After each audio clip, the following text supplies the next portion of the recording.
Rosa's POV. Wife? Nauutal kong sabi. My heart began to race.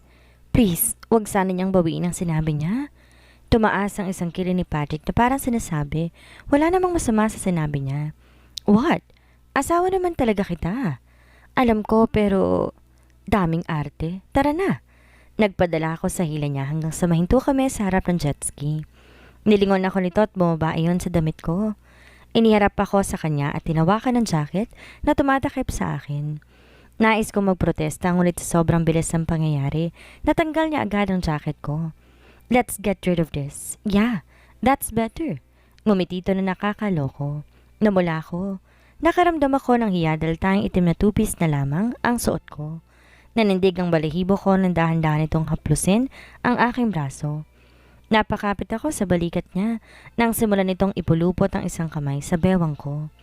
Kinagat ko ang ibabang labi ko. Patrick? Humingato na malalim at lumayo na sa akin. Parang nilamig ako nang alisin nito ang mga braso niya. Umupo ito sa jet ski at tinapik ang upuan sa unahan nito. Dito ka. Sa likod na lang ako. Inawakan nito ang kamay ko. Dito ka para hindi ka mahulog kung sakaling mag-drift ako. Mamamatay na ata ako sa sobrang kabog ng dibdib ko eh. Sumakay ako sa unahan nito. Napapikit ako na mariin ang dumampi ang labi nito sa puno ng tenga ko. Good girl. Now bend. What? Heck no! Inampas ko ang braso nitong nakaharang sa bababaan ko. Baba na. Ah! At bigla nitong pinaandar ang jet ski. Wala ako ibang makapitan kundi ang leeg niya. Narinig kong mahinang pagtawa nito. Nakapikit lang ako dahil sa takot hanggang sa maramdaman kong di na umaandar ang jet ski. Why aren't we moving? Nakapikit kong tanong. Look at me, Rosa. Don't be scared. I'm with you. Malambing nitong bulong sa tenga ko at naramdaman ko rin ang dalawang kamay nito sa side ng bewang ko. Dala na rin ng maamo niyang boses ginawa ko ang sinabi niya. Dumilat ako at nakitang layo namin sa Pampang. Marami rin nag-jet ski pero parang ang lawak ng dagat dahil bihira lang na may dumang jet ski sa pwesto namin. Niluwagan ko ang mga braso ko sa leeg niya at unti-unting lumayo. I looked at his eyes. Ngumiti ito at pinagdikit ang noo namin. He mouthed, "Good girl," while caressing my waist. Turn around. Napasimangot ako sa utos nito. Ngumisi siya. Come on. My back is now facing him. I tried my very best para makahinga ng normal dahil masyado siyang close sa akin. Ramdam na ramdam kong mainit niyang katawan na dumidiin sa likod ko. Inihimas ng abs niyang katawan ko. Inawakan niyang likod ng palad ko at nilagay sa manubera ng jet ski. Shit! Pati palad niya mainit din. Tuturuan kita kung paano magpatakbo ng jet ski. Bulong ito sa akin. Wala ako nagawa kundi tumango. Sinubukan ko mag-concentrate sa bawat sinasabi nito. Sinikap kong ibaon sa isip ko ang turo niya. Ngunit sa tuwing dumidikit ang labi nito sa balikat ko, hindi ko mapigilang mapumura sa isip ko. He is torturing me. Drive, now. Sinunod ko siya. Sinimulan kong buksan ang jet ski. Pumulupot ang braso nito sa bewang ko. Hinawi niya sa isang side ang buhok ko na hinahampas ng hangin, tsaka siniksik ang ulo niya sa balikat ko. Fast learner.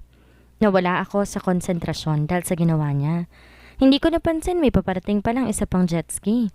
Nabigla ako ng drift. Napasigaw ako na maramdaman ko ang tubig sa buong katawan ko. Patrick! Sigaw ko. Nahihirapan na akong huminga. Help! Winawag ko ang mga paa ko, ngunit patuloy pa rin ang paglubog ko. Please, Patrick. Patrick! Please, someone save me. Napapagod na ako. Hindi na ako makahinga. May pamilyar na braso ang pumulupot sa bewang ko at inihaon ako. Nanginginig ako. You're safe. I'm here, sweetheart. Patrick! Yumakap ako sa kanya. Parang bata akong umiyak sa balikat niya. Patuloy lamang siya sa pagbulong ng matatamis na salita sa tenga ko para pakalmahin ako. Ilang minuto kaming nasa ganong posisyon. Akala ko hindi mo na ako... Hush now. Stop crying. Inaplos nito ang likod ko. Nagpatuloy lang ako sa pag-iyak. Natakot ako. Ayoko na. Akala ko pababayaan na ako ni Patrick. Nakakatawa dahil kahit papaano may halaga pa ako sa kanya. Lumayo ako ng kaunti para makita mga mata nito. Thank you. Pinagdikit niya ang noo namin. Nahuli kong bumaba ang mata nito sa labi ko. Lumapit ang mukha niya sa mukha ko. Ako lang lumapit para mahalikan siya. Nang maglapat ang aming mga labi, napaungol siya ng bahagya. Naghalikan kami na para bang wala nang bukas. Bumaba ang kamay nito sa hita ko at pinulupot iyon sa bewang niya. Can you breathe? Bulong ito when our lips parted a little. Tumango ako at marahan niya muli akong hinalikan. Para akong babasaging kristal na pinahahalagahan niya. You're welcome, sabi nito at hinalikan ako sa noo. Lumangoy kami papunta sa jet ski. Tinulungan niya ako makakyat. Nakayakap siya sa akin habang pabalik kami sa Pampang. Ibang halik ni Patrick ngayon. Nakanginig din to ng sagipin ako kanina. Parang takot na takot din siya. Was he scared when he saw me drowning? Takot ba siya na mawala ako? Nakarating kami sa Pampang. Nagmamadali tong bumaba at parang nababalisa. Hindi niya ako hinintay pa. Gusto kong malaman ang iniisip niya sa bawat halik niya na binibigay sa akin. Anong dahilan niya? He stared at me. I stared back. My heart starts to pound again. I won't let you leave now. If you do, I will tie you. Inapit ito ang bewang ko. You don't like being tied, do you? May dual personality kasi. I said. Tumaas ang isang kili nito. Lumayo ako sa kanya. Sometimes you're playful. Sometimes you hate me. And now you act like I'm important to you? Ano ba talaga, Patrick? Hindi ko napigilan ang pagtaas ng boses ko. You are seriously confusing me? Hindi mo na kailangan intindihin ang nararamdaman ko. Just remember, you are mine and mine alone. So better stay away from Riker. Kapag nakita kitang kasama niya, I will tie you in my bed. At hindi mo alam kung anong gagawin ko habang nakatali ka sa kama ko. Wala kang karapatang diktahan ako kung sino sasamahan ko. Riker is my best buddy or bed buddy. Nanlaki ang mata ko sa sinabi niya. What? Oh, come on. Don't act like you are so pure and innocent. I know you're not. Nagpuyos ako sa sinabi niya. How dare he? Enough. I've had enough. Dumampi ang palad ko sa pisngi niya. Agad na mula ang pisngi na sinampal ko. How dare you? Huwag mo akong ikukumpara sa'yo, Patrick. Hindi mo ako nakitang nag-uwi ng lalaki sa bahay natin. Dinuro ko siya. I love him but I seriously had enough. Huwag mong husgahan ang pagkatao ko. Dahil hindi ka naman naglaan ng panahon para kilalanin ako. Wala kang alam sa pinagdaanan ko. Tumakbo ako papunta sa hotel namin. Pinipigilan ko ang pagtulo ng luha ko. Normal pa lang dalawa ang maramdaman mo sa isang tao. Mabuti nilang naabutan ko ang pagbukas ng pinto na elevator. Sumakay agad ako. Nakita ko pa ang reflection ko sa salamin. Namumula ang magkabilang pisngi at mata ko. Binabad ko ang sarili ko sa shower. Hinayaan kong tangayin ng tubig ang aking mga luha. Ilang minuto at natigil na ang pagturo ng luha ko. Kinuha ko ang tuwalya at binalot ko yun sa sarili ko. Binuksan ko ang pinto. Muntik pa ako madulas na makita ko si Patrick na nakaharap sa salamin ng kwarto namin. Kita mula doon ang buong karagatan. Basa ang buhok at katawan nito. Tanging tawarin na lang ang nakatabing sa baba niya. You love me, right? Napapitlag ako na magsalita ito tumarap sa akin. It doesn't matter. Wala ka naman kasing pakialam. Bali wala akong sabi. Huminga to ng malalim. Lumapit siya sa kinaroroonan ko. Naamoy ko ang aftershave na ginamit nito. Humigpit ang hawak ko sa buhol ng tuwalya. Pinagdikit niyang noon namin. Hinawakan itong ibaba ng mata ko na hanggang ngayon namumugto pa rin. Patrick, ayoko na. Tama na. Naghihirap kong sabi. Tinangka kong humiwalay sa kanya ngunit niyakap niya ang bewang ko. Umiling ito. Binaon ang mukha niya sa akin. I'm a broken man. What Maxine left, she took my heart with her. She did. I became a beast. A cruel man. I've hurt you. You did. But you still love me despite of all the cruel things I've done to you. Sandali akong tumahimik. I do. Inaplos ng hintuturo nito ang ilalim ng aking labi. Handa na ako, Rosa, para makalimutan kong sakit. Lunurin mo ako sa iyong pagmamahal. Umiling ako. Ang sabi mo kahit kailan hindi mo ako mamahalin. Huwag mong pilitin ang iyong sarili, Patrick. Let's give it a try. No, Patrick, ayoko lang lumaban. Sa wala ako masaktan. I am willing to give up now. Rosa, I want to forget everything about her. Sabi nito. I'm sorry for what I'd said. I did not mean it. I'm just so confused. Umiling akong muli. Hindi pa rin niya ako pakakawalan. Paano mo siya makakalimutan kung sa bawat titig mo sa akin, siya ang nakikita mo? I already told you I've never see you as her substitute. Mahina akong saad nito. Hindi ko rin maintindihan ang sarili ko. Rosa, Sa tuwing kasama mo si Riker, parang napaparaning ako. Nakakaramdam ako ng takot na baka iwan mo rin ako tulad ng ginawa niya. Dati nasusuklam ako sa'yo dahil baka ikaw ang nagtulak kay Maxine para iwan niya ako. Ngunit nalinawan na ako ngayon. It took me months. I'm sorry. Pareho tayong biktima dito. Patrick. Yes. Pero ang gago ko dahil ginawa ko mga bagay na yun sa'yo. Alam ko nagka-trauma ka sa nangyari nung dinala ko yung mga kaibigan ko sa bahay. It was too much. I'm sorry. Sinubukan kong humingi ng tawad sa'yo nung gabing yon pero hindi mo binuksan ang pinto. At sinubukan kong magpasalamat sa pag-aalaga mo sa akin nung may sakit pa ako. Pero nagalit ako dahil nakita kitang umalis. Mapapatawad mo ba ako at susubukan ang kasal na to? He sounds so sincere. Huminga ako ng malalim. Okay. Nagising akong may mabigat na nakapatong sa hita ko. Pagmulat ko agad kong nakitang natutulog na mukha ni Patrick. Hindi ko inaasahang darating ang panahon na pagbubuksan ako ni Patrick ng pinto para makapasok sa buhay niya. Hinahaplos ko ang maskuladong dibdib niya, ngunit bigla nitong hinawakan ng kamay ko. Shit! Bulong ko. It's early in the morning and you're cussing? Haven't I made your day? Dumilat ito. My heart started to pound. Are you still scared of me? Umiling ako. I am not scared of him. I am scared that he will hurt me again. Patrick. He gazed down to my lips. He came closer and closer. What if she comes back? Paano kung ngayong pag-uwi natin nandun si Maxine? Are you still going to... Shh! It's not time for what ifs, Rosa. Hey, hug me, will you? He whispered. I giggled and hugged him tightly. Can I kiss you? Nope, hindi pa ako nagtutoothbrush. Mahina akong sabi. Lumayo siya sa akin ng kaunti.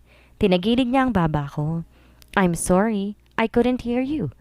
Seconds later, nasa ibabaw ko na siya at gumagana mga kamay niya sa loob ng pajama ko. Patrick, teka, hindi na ako makapagpigil. Patuloy pa rin siya sa paghalik sa leeg ko, pababa sa collarbone ko. Nagsisimula na akong uminit pero nagugutom na ako. My stomach growled. Embarrassing. Namula ang mukha ko nang napatigil si Patrick sa ginagawa niya. He heard me. Guess my queen is already starving. Your body wants me except your stomach, huh? How insulting.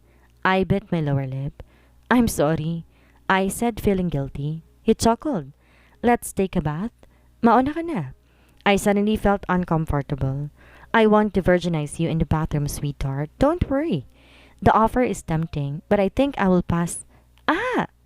Napatili ako nang buhatin niya ako at isama na sa loob ng banyo. Sinarado niya ang pinto at ibinaba ako sa ilalim ng shower. Oh, come on. I will undress you. Stopping in front of me, he reached out, one finger twining in a tight curl that fell across my shoulder. My breath caught, a flush washing over my face. I can do it all by myself. Pervert? Pervert? Nauna na si Patrick na lumubog sa bathtub na may bubbles. He's watching me walking closer to him. I am wearing nothing but my birth suit. Umupo ako sa pagitan ng hita niya. Napatingin siya sa braso kong may peklat dahil sa second-degree burn na natamo ko noon.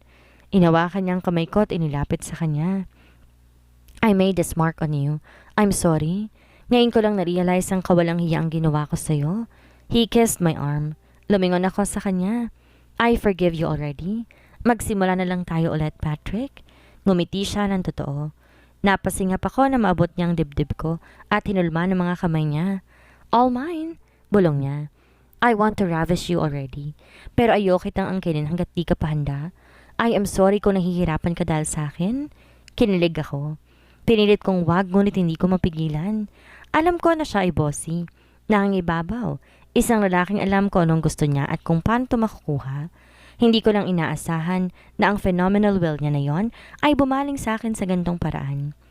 Pagkatapos namin mag-shower, tumawag si Patrick para magpa-deliver ng pagkain. Parehas kaming wala sa mood para lumabas. Nag-empake kami pagkatapos namin kumain dahil ngayon ang schedule ng uwi namin. Bumisita ulit kayo next time, ha? Sabi ni tita. Opo, tita. I'll miss you. Niyakap ko siya. Mamimiss ko ang init niya. Napakasaya talaga namin. Nasa jet plane na kami nang biglang mag-ring ang phone ni Patrick. I looked at him nang malaman ko kung sinong caller. Yes, we're on our way home. I just need to unwind. It's not her fault. Let's talk later. Pinuto na nito ang linya. Huminga siya na malalim. Na-curious tuloy ako kung anong sinabi ng papa sa kanya. Ano sabi ni papa? Nothing. Just leave it all to me, okay? He kissed my forehead. Everything's fine? It is. We will take it slow, baby. Pinatong ko ang ulo ko sa balikat ni Patrick at pumikit. Ilang segundo lang napadilat agad ako dahil sa kamay nito na pumipiga sa hita ko. Tiningala ko siya. What? Shh! Lumuob ang kamay nito sa skater skirt ko. No, I whispered. We have 1 hour and 5 minutes to kill. I'm bored. Wag dito, Patrick, please. Mabilis itong inalis ang kamay sa pagitan ng hita ko. Then I'll stop, he whispered. But you will sleep on top of me. Hinatak niya ako papunta sa ibabaw ng hita niya. Nilagay ang aking kamay sa magkabilang balikat niya. Napangiti ito. I like the endearment, babe. Nang makauwi na kami, nagpalit si Patrick ng damit. He does not want to pero pinilit ko siya. Cook for me. I want to eat you. Napatigil ako sa pagbubuhol ng necktie niya. I want to eat with you. Hinampas ko to sa dibdib. Call me when you get there, okay? Every freaking minute. I can still feel his lips over mine kahit na nakaalis na to. It is too good to be true. Yung pangarap ko lang dati, ngayon kahalikan ko na. Sobrang bilis ng tibok ng puso ko na para bang aatakin ako sa puso. Masayang masaya ako. Patrick's POV. Having fun? Halos mapataron ako sa sarili kong balat nang pumutol ang malalim na boses na lalaki sa katahimikan ng opisina. Mukhang masaya ka. May nangyari? Gusto ko bumuo ng mga bagong alaala kasama si Rosa pa. I blurted. New memories. Tumawa to ng pagak. Kinikilala mo na siya ngayon, ha? Nabulag ka lang sa galit mo pa. Naging mabuting babae si Rosa sa'yo. Ipasok mo siya sa puso mo. Tumayo to sa harap ng lamesa ko at tumigop sa baso na may lamang brandy. Nag-iba ang timpla ng mukha nito na sabihin ko yon. Mr. Menjola, silence! He shouted. That girl made my life miserable. Kung hindi siya sinilang, edi sana buhay pa si Avery. My wife, my precious wife, she killed her. At ganon din ang gagawin niya sa'yo. She will make your life miserable too. Parang dati wala akong pakialam sa mga masasakit na salita na sinabi nito kay Rosa. Pero ngayon, parang gusto kong suntukin tong matandang nasa harapan ko. Hindi siya at hindi magiging siya. I snapped. Dito na natatapos ang usapan natin. Dinuro niya ako. Hindi mo ako basta-basta po pwedeng paalisin ng ganyan. Wala kang galang? Sa tingin mo, rerespetuhin kita pagkatapos mong hindi respetuhin ang asawa ko? Hindi na kita kilala. Akala ko magkakampi tayo dito, Patrick. Hindi siyang babae para sa'yo. Listen to me. No, you listen to me. Maxine left me. Sapat ng rason yon para malaman kung hindi niya ako tunay na mahal. But Rosa, she took care of me. It took me months to realize kung gaano siya kahalaga sa buhay ko. Kapag bumalik si Maxine, magbabago rin ang nararamdaman mo. Umiling si Papa bago lumabas ng opisina ko. Gabi na natapos lahat ng meeting ko. I am so dead tired. Pinarada ko ang sasakyan ko sa tapat ng bahay namin. Nang buksan ko ang pinto, agad kong naamoy ang mabangong amoy ng ulam. Nadatnan kong nagluluto si Rosa sa kusina. Nakatalikod to mula sa akin. In that moment, I had never encountered a more appetizing sight. Niyakap ko siya mula sa likod at naramdaman kong pagkagulat nito. Hey, I'm home. You're too early. Hindi pa ako nakakaluto? Her voice is too soft and kind. I'm fine. Wala namang masama kung unahin kong dessert. I grinned at that thought. Humarap siya sa akin. Pinatay ko ang kalan. My head dipped down before she could move. If she intended to move.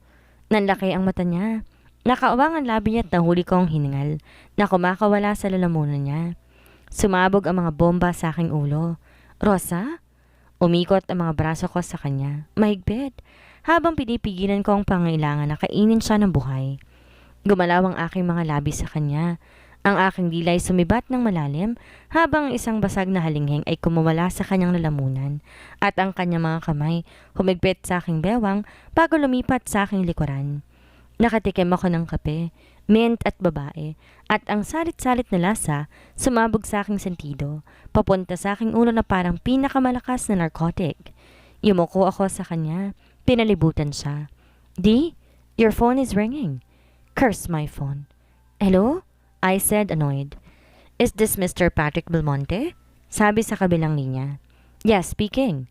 Ayoko na nabibitin. Isinugod po namin si Mr. Mendiola sa ospital. Inatake po siya sa puso. Nanlaki ang mata ko sa narinig. What? Sang ospital? Tinitigan ko si Rosa na ngayon nagtataka kung sinong kausap ko sa phone. Pagkasabi ng babae sa pangalan ng ospital, pinaba ko na ang tawag. What happened? Your father had a heart attack while he's in a meeting, Rosa? Rosa's POV. He's fine. Huwag ka na mag-alala, Rosa. Your father is fine. Iwasan niyo lang siyang ma-stress, sabi ng family doctor namin. Parang nabunutan ako ng tinik sa lalamunan nang sabihin nito ang magandang balita. Di na ako nag-abalang magsuklay nang sabihin ni Patrick na inatake si Papa.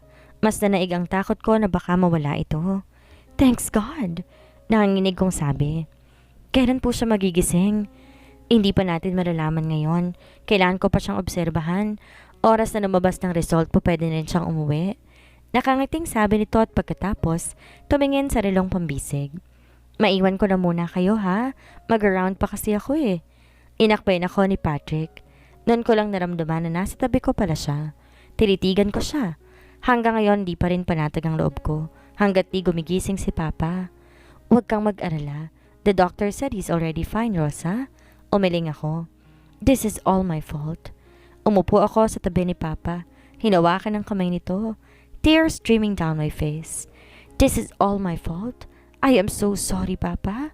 Inawakan ni Patrick ang aking balikat. Hindi mo kasalanan ang lahat, Rosa.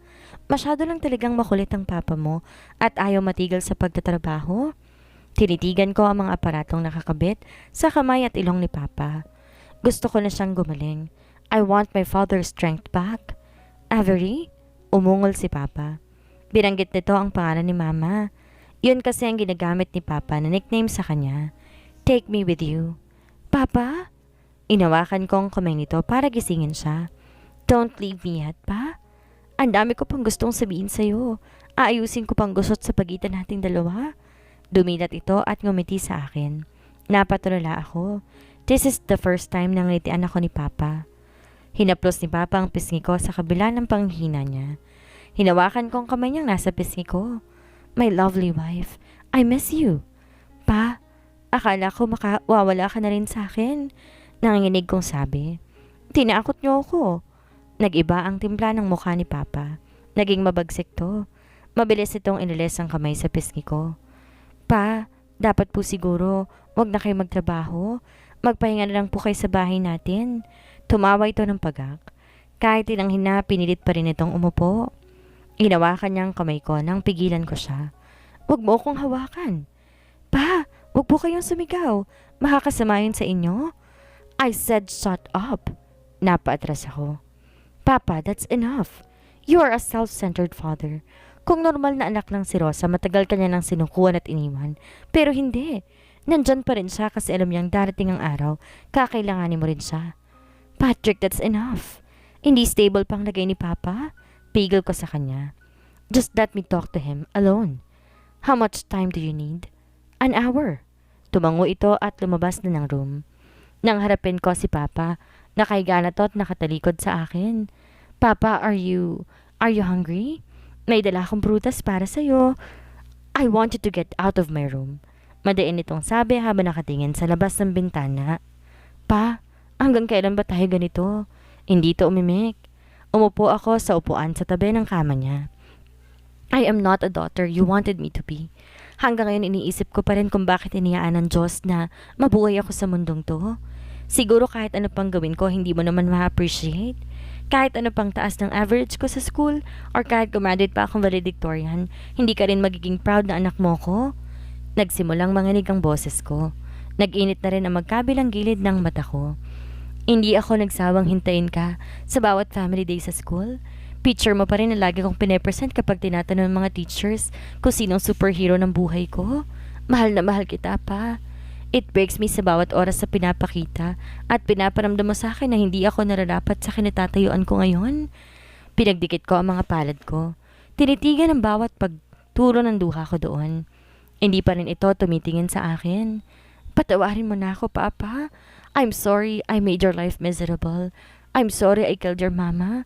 I'm sorry I can't be like Maxine. I'm sorry. I'm sorry I was born. I'm sorry, Papa. I'm not the perfect daughter you ever wanted, but you'll always be the best father I've ever had. Diludukdok ako sa kama. Humahagulol ako.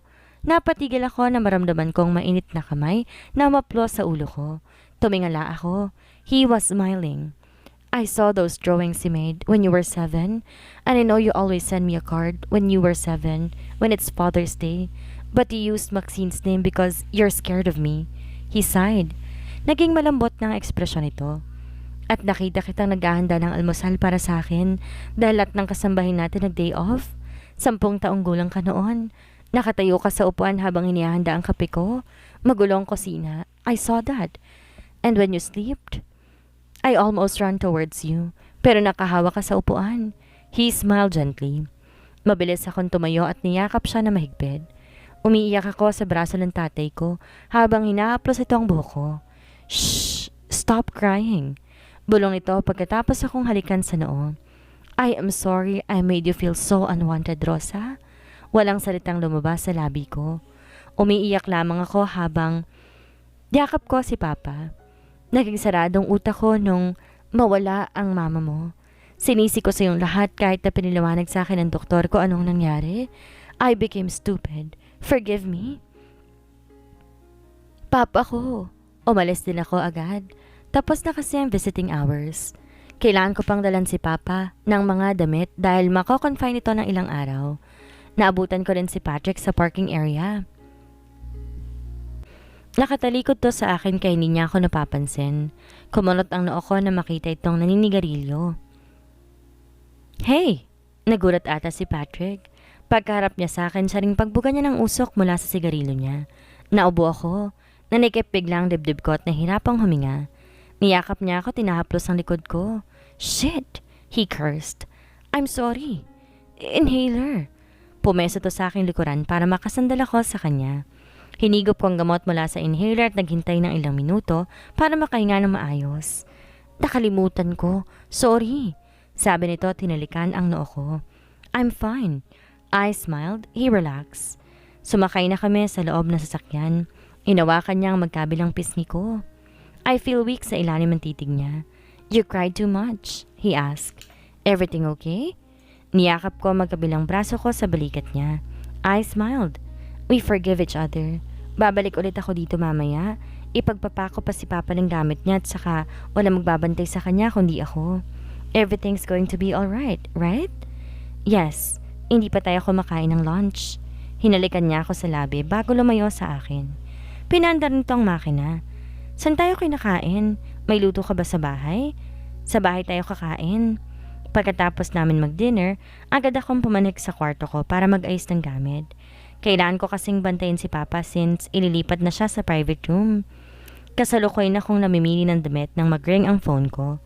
Kumunot ang noo ko dahil unknown number iyon. Sinagot ko yon. Hello? Alanganin kong sagot. Rosa, ako to, si Maxine. Nagpantig-anting ako na marinig ko sino ang nagmamay-ari ng boses na iyon. Maxine? Nasaan ka ngayon? Ang tagal mong di nagparamdam. Nabalitaan ko ang nangyari kay Papa. Is he alright? Lumunok ako. Oo, okay na siya. Napagod sa kakatrabaho. Kailan ka bababalik? I already miss you. Malapit na, Rosa. Malapit na akong bumalik. Huminga to ng malalim. Sa ngayon, hindi ko pa masasabi kung nasan ako. Basta't babalik ako, Rosa. Hello? Hello, Maxi. She hang up. Ilang segundo ako nakatitig sa phone ko. Sinong kausap mo? Napatingin ako sa aking likuran at nakita ang nakakunot noong si Patrick. Bakit parang kinakabahan ako?